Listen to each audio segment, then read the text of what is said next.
This cycle is focused on side by side assessments with the goal of making grading practices sustainable for teachers, but also transparent for students.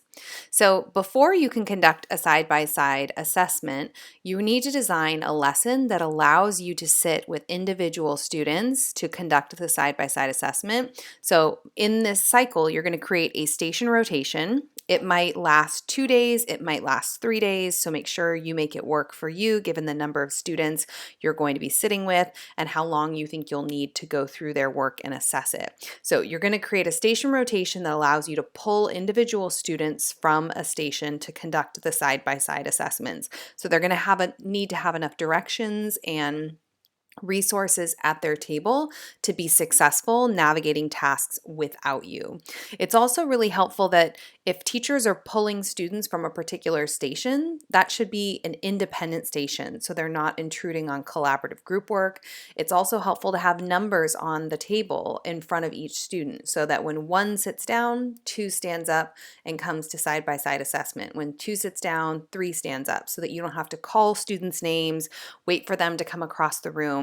There's a really quick transition already in place so they know exactly when they're coming to meet with you for their side-by-side assessment.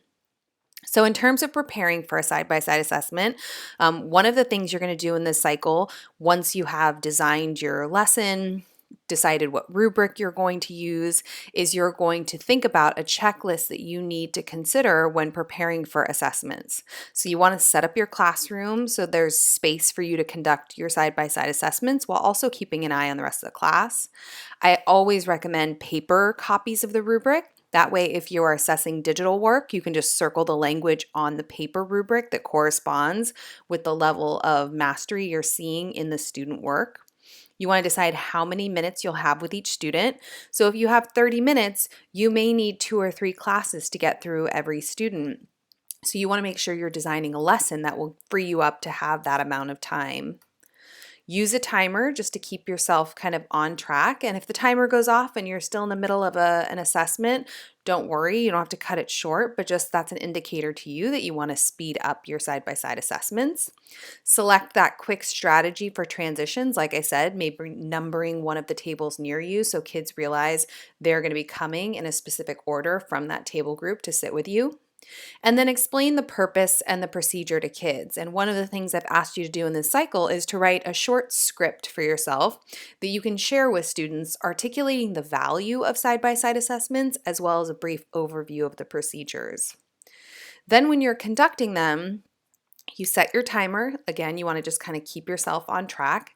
If you haven't already explained the process to the entire class, or it's your very first time conducting side-by-side assessments, you may want to give a brief kind of overview of the process for students. Let them know you're going to be doing a think aloud. So as you look at their work, your job is to think out loud. What are you seeing? What are you noticing? Where are the gaps? Where's the growth? Stay focused on the elements that you are actually assessing.